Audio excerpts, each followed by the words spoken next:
Boa noite, gente. Boa noite a todos, boa noite a todas. Estamos hoje mais uma vez juntos para falarmos de Jesus, para falarmos do Espiritismo. Quando a gente fala, a gente descansa a alma. Quando a gente fala, a gente reflete. Quando a gente fala, a gente aprende. Nós vamos ouvir hoje a Vera. A Angélica vai fazer o encerramento. Nós temos absoluta certeza que vamos viver aí minutos de paz. E nós temos que aproveitar para desligar dessa fase pesada, dessa fase muito triste que o planeta passa. Nós estamos falando do capítulo 1, e então fazemos a abertura pedindo que todos façam sempre aquela respiração profunda, lenta, aquela respiração que traz amor, que traz fé, que traz coragem e que traz também a reflexão da responsabilidade de sermos espíritas frente a tudo o que vem acontecendo.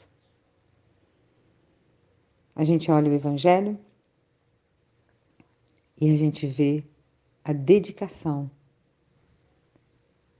o esforço, a disciplina para que a gente pudesse chegar até aqui, para que a doutrina pudesse sobreviver. Então vamos todos relaxar, respirar, elevar o pensamento a Deus, pedir a presença de Jesus ao nosso lado, que as meninas sejam intuídas, como já foram, com certeza, e que todos nós possamos ter paz, luz para receber os ensinamentos da noite. Na minha frente agora tem uma imagem linda de São Francisco de Assis. E eu, em pensamento, mando para cada um de vocês a luz dele, a grandeza dele, a proteção dele. Pai nosso que estais no céu, santificado seja o teu nome, Senhor. Venha a nós o vosso reino, seja feita a vossa vontade, assim na terra como no céu. O pão nosso de cada dia dai-nos hoje, Senhor. Perdoa as nossas ofensas, assim como devemos perdoar quem nos ofende. E não nos deixe, Mestre, cair em tentações, e livra-nos de todo mal, porque teu é o reino do poder e a glória para sempre. Que assim seja, Senhor. Que todos os nossos companheiros e companheiras recebam a tua bênção, Senhor. Que seja uma noite iluminada. Obrigada, Senhor. Que assim seja. Querido grupo, boa noite. É com prazer que estamos reunidos, mesmo através do WhatsApp, para o estudo do Evangelho Espírita. Estamos fechando o capítulo 1 e a mim coube a missão de explanar os itens 9, 10 e 11. Confesso que não está sendo fácil, porém, com o apoio do professor e do grupo, aqui estou em homenagem ao nosso filho Alain, que tenho certeza que o fará muito feliz, pois ele era o meu grande incentivador. Ao meu papai também dedico este momento com muito amor e respeito. E peço perdão ao grupo, caso não consiga transmitir os conhecimentos necessários. O tema desta noite sempre nos leva a reflexões bem interessantes.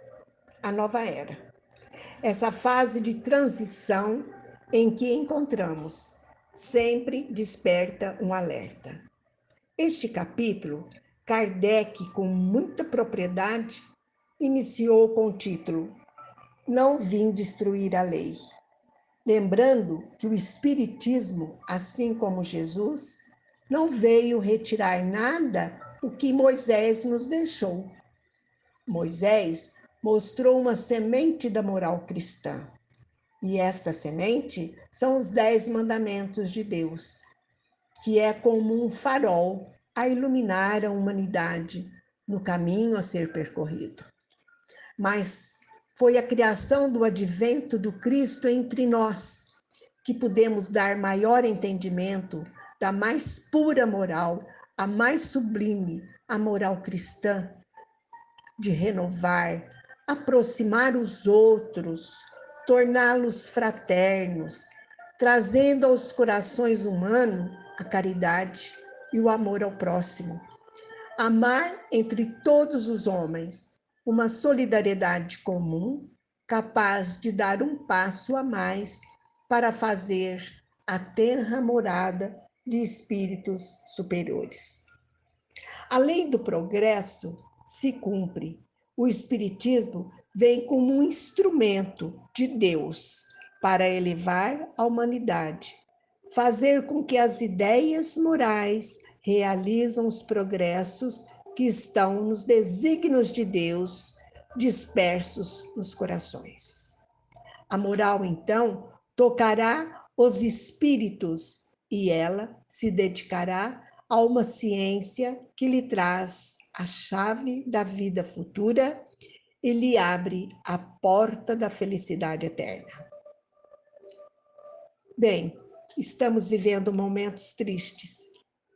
Às vezes nós somos pegos por uma tristeza tão grande, por ver tantas coisas tristes, sofrimentos, e sentimos impotentes. Neste aspecto, podemos refletir sobre os nossos sentimentos em relação ao que vemos e ao que sentimos com as pessoas que convivemos e podemos lembrar da lição Nova Era. Nem sempre conseguimos viver as tribulações de acordo com os ensinamentos. Nem sempre conseguimos caminhar com esperança. Às vezes esquecemos dela.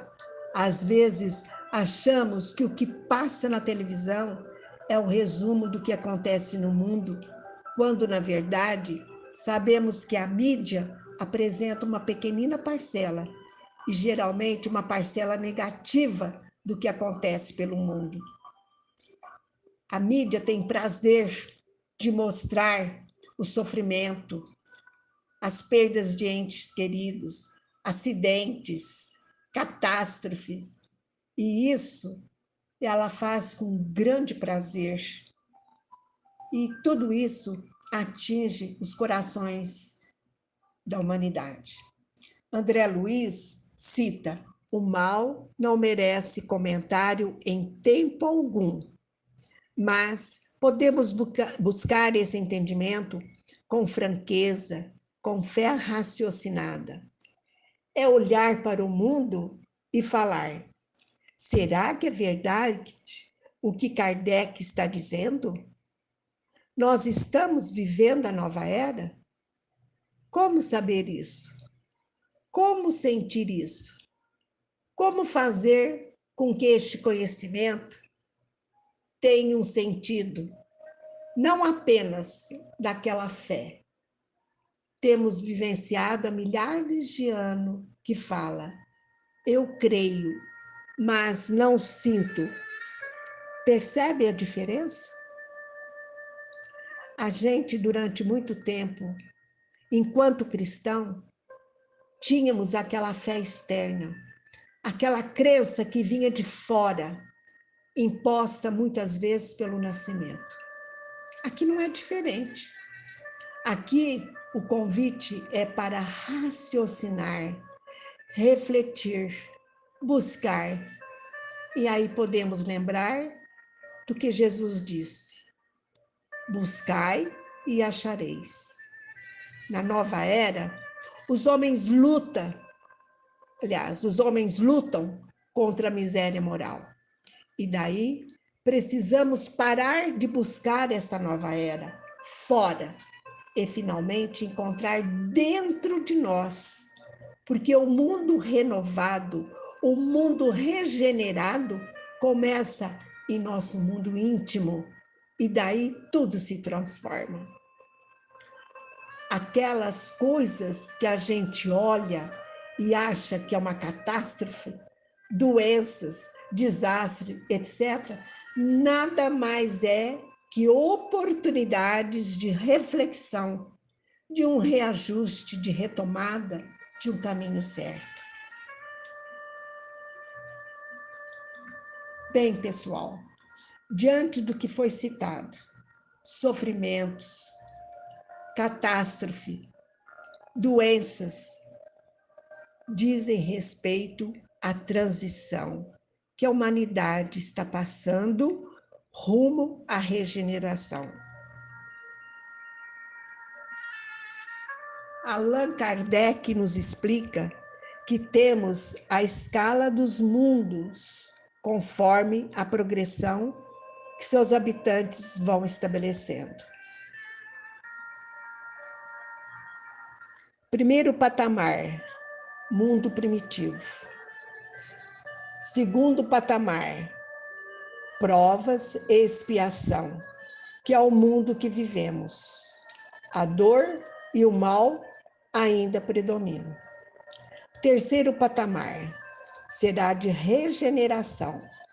Ainda existe dores, mas o bem já supera o mal. O importante para nós é compreendermos como o Espiritismo via esta questão. É chegado o momento, o tempo, de analisarmos que alguns espíritos não encontram mais tanta receptividade com sua conduta neste mundo.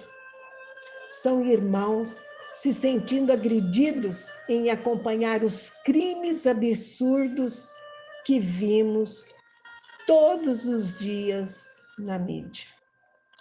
Outros irmãos se sentem constrangidos com tamanho amor, manifestação de caridade, solidariedade e perdão.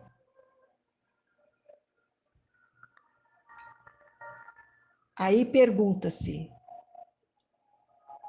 haveria necessidade de uma seleção de espírito?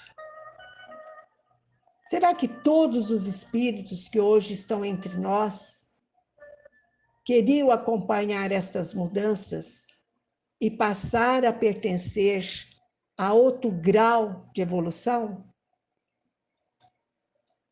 Quando estudamos o último capítulo da Gênese, capítulo 18º, Sinais dos Tempos, a geração nova, compreendemos que muitos espíritos mais evoluídos estariam entre nós e que aqui na Terra seja promovido o progresso.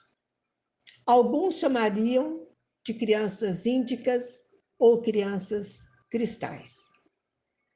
Não seriam super-espíritos, mas que têm uma base moral, alguns conceitos inatos que não observamos no passado. Através da psicografia de Geraldo Lemos Neto, declaro que não o conheço.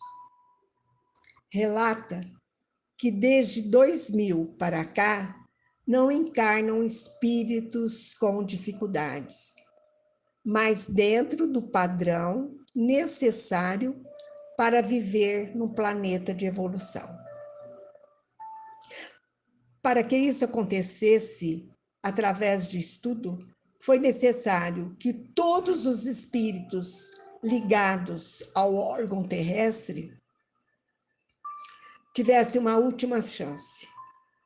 Daí explica a vinda de alguns espíritos encarnados em nossa história recente, de alta capacidade intelectual e baixa capacidade moral. São os considerados os mais perigosos. Têm o poder, mas não sabem o que fazer deste poder, a não ser reverter para suas necessidades egoísticas e materiais. Coloquemos em Deus a confiança, como diz Paulo de Tarso. Tudo coopera para o bem daqueles que amam a Deus, que procuram ser bons. Nós temos a oportunidade de abraçar este mundo interior de paz, alegria, de esperança continuamente. A cada dia podemos optar por ele. Ele não é apenas uma fé, uma crença, mas uma decisão, uma fé raciocinada. Eu vou olhar para o mundo, vou buscar novo olhar. Eu vou buscar um olhar mais caridoso para as pessoas que me cercam. E esta nova era vai começar em mim, em minha casa, em minha cidade. E essa luz, esse farol, como foi dito no início, irá iluminar os caminhos. Veremos então essa força moral de resistir. É tempo de resistência. É tempo de acreditarmos neste mundo novo e trabalharmos por ele. Como conclusão desse item, aproveitando o vídeo Domingos de Ramos, uma visão para o momento atual, que a Fabiana encaminhou ao grupo, é o seguinte: precisamos pensar diante da crise, nesses momentos tenebrosos, em que o vírus da Covid nos visita, para pensarmos que tipo de expectativas estamos nutrindo e se essas mensagens se coincidem com a mensagem que Jesus veio à época nos oferecer. Naquele dia em que ele entrou triunfante na cidade de Jerusalém, e pelo qual, com certeza, lá estávamos, e que deveria ecoar até hoje em nossos corações as mensagens que ele deixou naquele dia. O Cristo foi o iniciador da moral mais pura, mais sublime, a moral evangélica cristã, que deve renovar o mundo, aproximar os homens e torná-los irmãos, que deve fazer jorrar de todos os corações humanos a caridade e o amor ao próximo.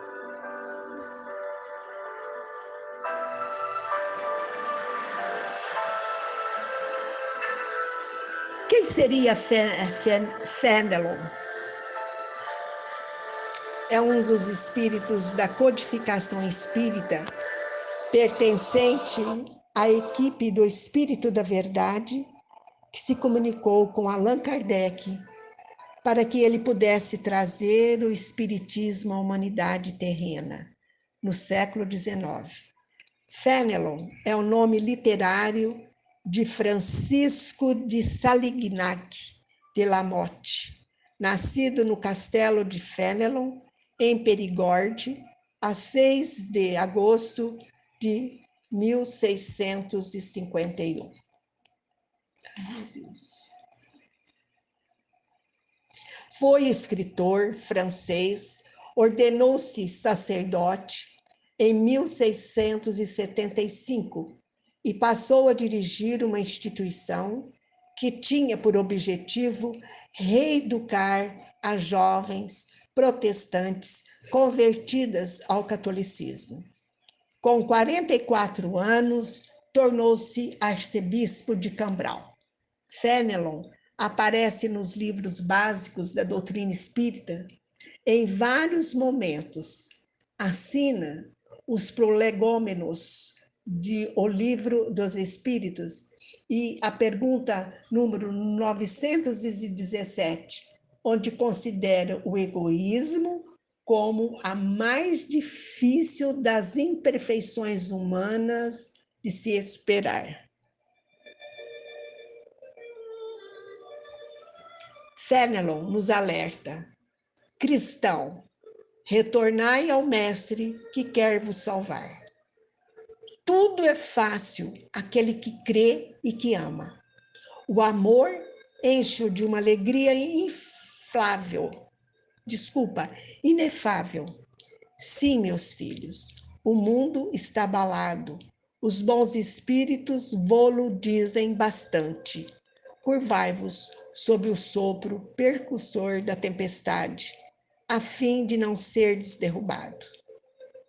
Com relação ao que estamos passando com esta pandemia, enquanto a humanidade não modificar, esta pandemia não irá acabar. Ela aumenta cada vez mais, talvez pelas nossas próprias atitudes. Esta pandemia não é de ordem divina, é criação nossa. Qual seria a nossa responsabilidade sobre esta pandemia? Primeiro, pensar no próximo, amá-lo, respeitá-lo. Fazer a eles o que gostaríamos que fizessem a nós. Tirar de dentro dos nossos corações as mazelas que destroem a nossa alma, que seria o ódio, a ambição e o egoísmo. Posteriormente, cumprir com responsabilidade as determinações das autoridades da saúde. O uso da máscara, o distanciamento social, o uso de álcool nas mãos e outros cuidados necessários. O sentimento e a razão devem caminhar juntos. Esta mensagem de Fenelon é de fé, enfrentamento, esperança para todos nós.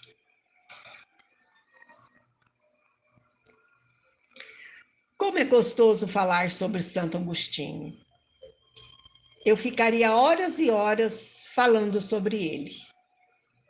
Mas não temos tempo. Mas sugiro que vocês pesquisem sobre ele. Quando Erasto, o espírito de Skol, nos vem falar sobre o espírito de Santo Agostinho, surpreendemos de ver sua tarefa aqui na Terra. Só para que tenhamos um pouco do seu pensamento, uma frase dele. O orgulho é a fonte de todas as fraquezas, porque é a fonte de todos os vícios. Como Fenelon responde à pergunta 917 do Livro dos Espíritos.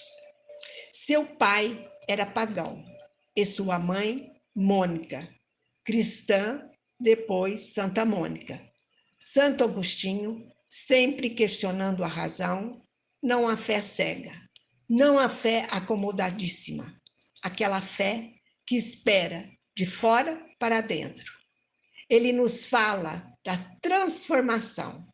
Sim, eu posso ajudar uma pessoa, mas a atitude é desta pessoa para que aconteça a sua transformação. Nós devemos respeitar o seu livre-arbítrio.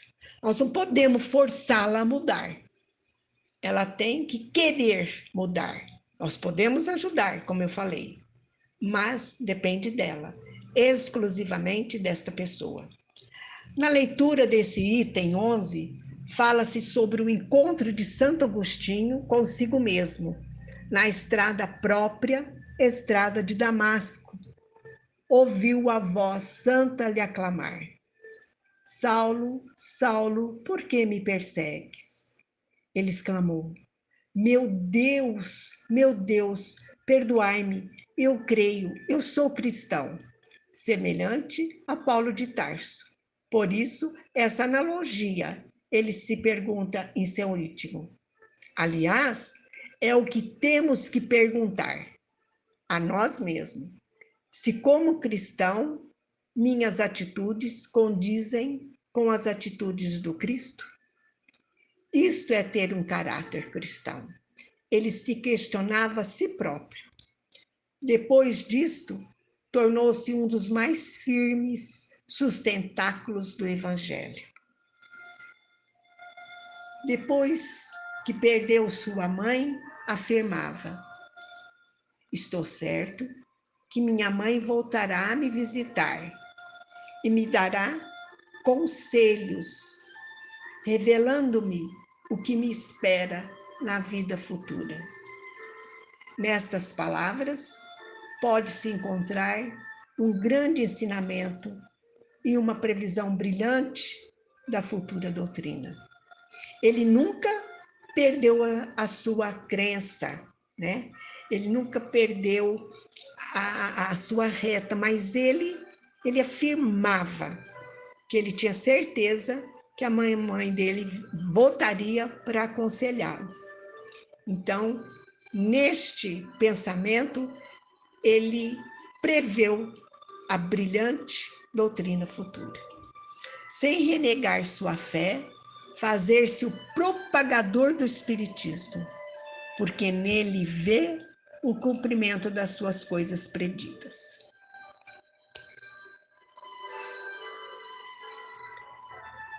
Bem, para concluir o capítulo 1, eu não vim destruir a lei. O que ele nos mostra? A compreensão de que cada um de nós somos os mesmos que ouviram os 10 mandamentos, direto ou indiretamente. Somos os mesmos espíritos que tiveram algum contato com Cristo à sua época, de forma direta ou indiretamente. Que somos chamados pelo Espiritismo, trabalhadores da última hora, a terceira revelação. Ao acordar para a reforma íntima, que nos leve a compreender a necessidade do bem e do amor, a fim de que possamos evoluir e poder permanecer no planeta Terra, que só receba espíritos mais evoluídos. Provas e expiações para a regeneração. Bem, minha gente, foi o que eu pude fazer. Eu fiz com maior esforço e com maior amor e com muita dor no coração. Às vezes, eu parava um pouco de falar porque a emoção tomava conta de mim. Eu agradeço a todos e peço a vocês que continue orando por nós, porque a caminhada está muito dura, está muito pesada.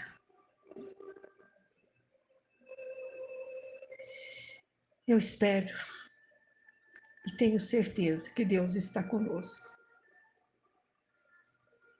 Mas eu digo a vocês que o Alain faz muita falta. A figura dele, a imagem dele, o seu jeito de ser, a sua humildade, o seu carinho para conosco, continua em nossos corações. Eu desejo a vocês uma boa semana e que Deus os proteja sempre, sempre. Boa noite a todos.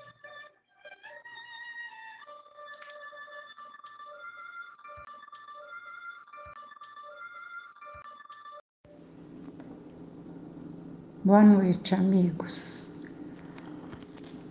Vamos agradecer a Deus, a Jesus e os espíritos de luzes que estiveram o tempo todo com as pessoas que estudaram e agora falaram tanta coisa bonita, proveitosa, que se nós, os seres humanos, dessemos mais valor e agíssemos mais por conta do espírito e não das coisas materiais, o mundo estaria bem melhor.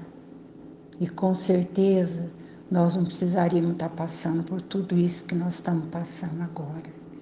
Que Deus tenha misericórdia do mundo inteiro e nos dê força para passar pelos problemas. Boa noite a todos e agora vamos rezar o Pai Nosso. Pai nosso que estás nos céus, santificado seja o teu santo nome. Venha a nós o vosso reino, seja feita a vossa vontade, assim na terra como no céu. Pão nosso de cada dia nos dai hoje, perdoai as nossas ofensas, assim como nós perdoamos a quem nos tem ofendido. E não nos deixeis cair em tentação, mas livra-nos do mal, pois teu é o reino, o poder e a glória para todos sempre. Que assim seja.